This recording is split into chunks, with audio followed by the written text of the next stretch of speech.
हम और आप दिगंबर जैनाचार्य विरचित जैन व्याकरण कातंत्र रूपमाला का अध्ययन कर रहे हैं। इस कातंत्र रूपमाला के अध्ययन में व्यंजनांत पुल्लिंग प्रकरण हमारा चल रहा है। तकारांत शब्द में भवंत शब्द हमारे बीच में आया है। पूर्व सत्र में आपको बताया था कि ये भवंत शब्द सर्वनाम संज्ञक शब्द है। तेदादी से पूर्व यानी कि द्वि शब्द पर्यंत तेदादी कहलाते हैं।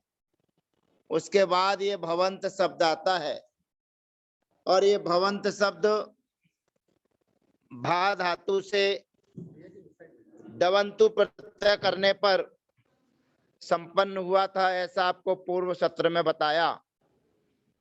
तो ये भवंत शब्द की प्रक्रिया को हमने पूर्व सत्र में जान लिया था।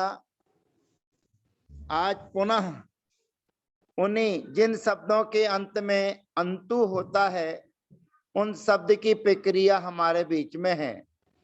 कहते हैं एवं भगवंत। अब भगवंत शब्द हमारे बीच में है। मूल में ये भगवंतु ऐसा शब्द था, क्योंकि जिन शब्दों के अंत में उ होता है और जिन उ की अनुबंध लोप हो जाता है, ऐसा अनुबंध लोप होने पर अंत संतस्य च धातु हो सूत्र से शी विभक्ति के आने पर दीर्घ आदेश होता है।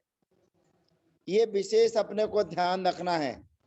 दीर्घ आदेश उन्हीं शब्दों में होता है जिन शब्दों के अंत में अंतु मान ओकार का अनुबंध हुआ हो। संतृंग प्रत्यय से भी भवंत शब्द बनता है, लेकिन संतृंग प्रत्यय करने पर जो भवंत शब्द बनता है वो भू धातु से बनता है, लेकिन वहां पर अंत में उ नहीं होने के कारण उसको दीर्घ आदेश नहीं होता है। ये अपने को विशेष ध्यान रखना है। अंत संतस्य च धातो सौ सूत्र से केवल उन्हीं शब्दों में शी विभक्ति के आने पर दीर्घ आदेश होता है जिनमें उकार का अनुबंध हुआ हो। तो यहाँ पर भगवंत शब्द अब हमारे बीच में है और अघवंत दो शब्द हमारे बीच में हैं। तो सबसे पहले हम भगवंत शब्द को लेकर चलते हैं। शी विभक्ति लेकर आते हैं। भगवंत धन सी। ध्यान रखना, इस भगवंत शब्द से ही भगवान बनता है। अब भगवान कैसे बनते हैं, किस प्रकार से लिखा जाता चाहिए भगवान शब्द को, ये अभी आपके बीच में दर्शाते हैं।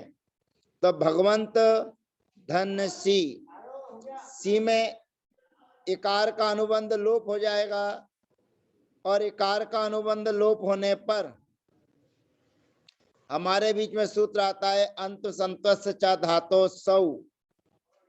इस सूत्र के माध्यम से जो भगवंत शब्द में वकार में रहने वाला आकार है, उस आकार को दीर्घ आदेश हो जाएगा और दीर्घ आदेश होने के बाद में व्यंजनाच्य, व्यंजनाच्य सूत्र से सी का लोप और उसके बाद में संयोगांतस्य लोपा, संयोगांतस्य लोपा से जो तकार है उसका भी लोप हो जाएगा। अब यहाँ पर विशेष ध्यान रखना, ये बन गया है भगवान। तो जो भगवान बना है उसमें ना व्यंजन है, स्वर उसमें नहीं बैठा हुआ है। प्राय करके भगवान जो लिखते हैं वो ना को पूरा लिख देते हैं, यानी कि स्वर सहित लिख देते हैं। वास्तविकता तो ये है कि भगवंत शब्द से अंत संतस्य च धातो सौ सूत्र से दीर्घ आदेश होकर व्यंजनाच्य सूत्र से सी का लोप होकर और संयोगांतस्य लोपा से तकार का लोप होकर भगवान शब्द प्रथमा के एक वचन में संपन्न होता है। अब द्विवचन आदि में हमें कोई भी नया काम नहीं करना है, केवल विभक्तियों को व्यंजन मत स्वरम परवर्णम नयेत के माध्यम से जोड़ते चले जाना है। तो भगवंतौ, भगवंता, संबोधन में भी जैसे हमने हे भवन बनाया था, ऐसे यहाँ पर भी हे भगवन संबोधन में बनेगा।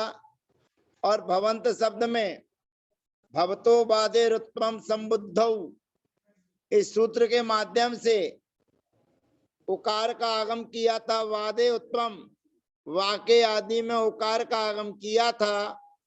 ऐसे ही भगवंत और अगवंत शब्द के लिए आगे सूत्र आएगा, उस सूत्र के माध्यम से उकार का आगम कर दिया जाएगा।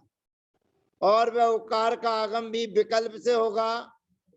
और उकार के आगम होने पर हे भगो, हे अघो, ये विकल्प वाला रूप भी बन जाएगा। अन्यथा हे भगवान, हे भगवंतौ, हे भगवंता। द्वितीय विभक्ति के एक वचन में हे भगवंतम, द्विवचन में भगवंतौ। अब षष्ठ विभक्ति जब हम लेकर आएंगे तो षष्ठ विभक्ति के आने पर अनुसंगस चाक्रुंचेत सूत्र के माध्यम से जो भगवंत में रहने वाला ना है, उस ना का लोप हो जाएगा। और ना के लोप होने पर बनेगा भगवता, व्यंजन मत्सरम परवर्णम नयेत। और रेप सोर विसर्जनीय, तब प्रयोग बनेगा भगवता। फिर टा विभक्ति के आने पर भी अनुसंगस चाक्रुंचेत सूत्र के माध्यम से नकार का लोप हो जाएगा, तब बनेगा भगवता। व्याम विभक्ति के आने पर भी अनुसंगस चाक्रुंचेत सूत्र से नकार का लोप हो जाएगा। और जो ता है उसको धुटाम तृतीय सूत्र के माध्यम से तृतीय ता के स्थान पर दकार आदेश हो जाएगा, तो बनेगा भगवत भ्याम। विश्व विभक्ति में भी इसी प्रकार से नकार का लोप और तकार को दकार आदेश करके रेप शोर विसर्जनीय सूत्र से विसर्ग को, शकार को विसर्ग आदेश करके भगवत भी प्रयोग सिद्ध होता है। चतुर्थी के एक वचन में ये विभक्ति के आने पर योनुबंधो प्रयोगी सूत्र से गा का अनुबंध हो जाएगा। और गा का अनुबंध होने पर उसमें से ए बचेगा। और अनुसंगस चाक्रुंचेत सूत्र के माध्यम से जो भगवंत शब्द में नकार है उसका लोप हो जाएगा और ए आकर ता पर बैठ जाएगा, तो बनेगा भगवते। फिर पूर्व की तरह भगवत भ्याम, भगवत भ्यः, पंचमी के एक वचन में भगवता, भ्याम विभक्ति में भगवत भ्याम, भ्यस विभक्ति में भगवत भ्यः, रेप शोर विसर्जनीय। और उसके बाद में फिर षष्ठी विभक्ति में भगवता, ओस विभक्ति में भगवतो और आम विभक्ति में भगवताम। यहाँ पर भी अनुसंगस चाक्रुंचेत सूत्र से अनुसंग का लोप हो जाएगा। और उसके बाद में रेप शोर विसर्जनीय आदि होकर व्यंजन मत्स्वरम परवर्णम नयेत लगाकर भगवता, भगवतो, भगवताम प्रयोग सिद्ध होते हैं। सप्तमी विभक्ति के एक वचन में भगवती, ओस विभक्ति में भगवतो और शुभ विभक्ति के आने पर अनुसंगस चाक्रुंचेत सूत्र से नकार का लोप होकर भगवत सु यह प्रयोग सिद्ध होता है। इसी प्रकार से अगवंत शब्द है, अगवंत शब्द के रूप भी इसी प्रकार से बनते हैं। अगवान, अगवंतौ, अगवंता। हे अगवन, हे अगो, हे अगवंतौ, हे अगवंता, अगवंतम, अगवंतौ। अब अनुसंगस चाक्रुंचेत सूत्र से अनुसंग का लोप हो जाएगा तो बनेगा अगवता। तृतीया के एक वचन में भी अगवता, फिर भ्याम विभक्ति में अनुसंगस चाक्रुंचेत सूत्र से अनुसंग का लोप होकर जो ता है धुटाम तृतीया सूत्र से दकार आदेश हो जाएगा तो बनेगा भगवत भ्याह, अगवत भ्याह।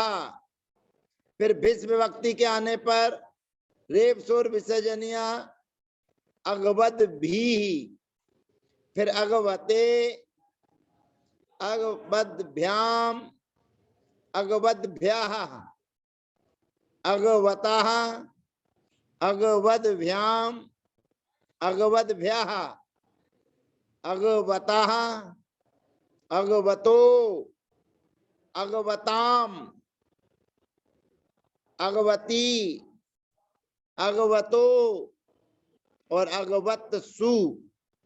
इस प्रकार से यह प्रयोग सिद्ध होते हैं।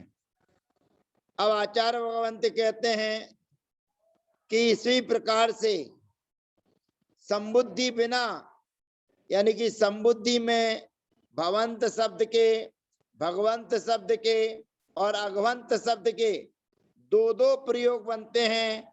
जैसे भवंत शब्द का बनेगा हे भवन अथवा हे भो, और भगवंत शब्द का भी बनेगा हे भगो, हे भगवन। अगवंत शब्द का भी हे अगो, हे अगवन। ऐसे दो दो प्रयोग बनेंगे। लेकिन आगे आने वाले जो शब्द हैं उनमें संबुद्धि में केवल एक ही रूप बनेगा, अर्थात ओकार का आगम नहीं होगा। तो यहाँ पर संबुद्धि बिना, संबुद्धि के बिना पहला शब्द आता है गोमंत। तो गोमंत के भी भगवंत और अगवंत शब्द के समान ही रूप चलेंगे, परंतु यहाँ पर संबोधन में केवल एक ही रूप बनेगा, दो नहीं। क्योंकि यहाँ पर जो भवतो वादे रुत्तम हमारे बीच में सूत्र आया है संबुद्धौ, उस संबुद्धि में जो काम करता है तो बाके आदि में उकार का आगम करता है। यहाँ पर ऐसी व्यवस्था हमारे बीच में नहीं है। तो यहाँ पर गोमंत शब्द में, धनवंत शब्द में, यावंत शब्द में, तावंत शब्द में, एतावंत शब्द में, इयंत शब्द में, कियंत शब्द में, इन सब के रूप संबोधन में केवल एक ही प्रयोग जानना, बाकी सारी की सारी प्रक्रिया पूर्व की तरह जानना। जैसे गोमान, गोमंतो, गोमंतः, हे गोमन, हे गोमंतौ, हे गोमंतः, गोमंतम, गोमंतौ, गोमतः। इस प्रकार से गोमता, गोमदभ्याम, गोमदभीः, गोमते अनुसंगस्चा कुरुंचेत सूत्र से ना का लोप हो जाएगा सस आदि विभक्तियों के होने पर। तो गोमंतः, गोमदभ्याम, गोमदभीभ्यः, गोमते, गोमदभ्याम, गोमदभ्यः, गोमतः, गोमदभ्याम, गोमदभ्यः, गोमतः, गोमतोः, गोमताम, गोमती, गोमतोः और गोमत्सु। ऐसे प्रयोग सिद्ध होते हैं। अब आचार्य भगवंत कहते हैं कि शब्द बनते कैसे हैं। एते शब्दा केन प्रकारेण सिद्धाः, जो आपने भगवंत शब्द बनाया है, अगवंत शब्द बनाया है, इनकी सिद्धि कैसे होती है। कहते हैं भगम ज्ञानम, भग माने कहलाता है ज्ञान। तो ज्ञान जहां होता है, भगवम भगम अस्य अस्ति इति भगवान, अर्थात ज्ञान की श्रेष्ठता जहां पर होती है उसे भगवान कहते हैं। अगम माने होता है पाप, अगम पापम अस्य अस्ति इति अगवान, जहां पर पाप की बाहुलता होती है उसे कहते हैं अगवान। फिर गावो अस्य संति इति गोमान, गायें जिसके पास में होती हैं उसको कहते हैं गोमान।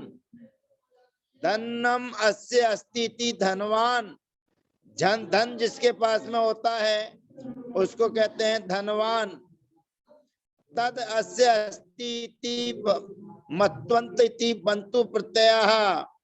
अब यहाँ पर ये सभी प्रयोग जो दिखाए थे, तद अस्य अस्ति, ऐसी इसकी व्याख्या करना पड़ती है।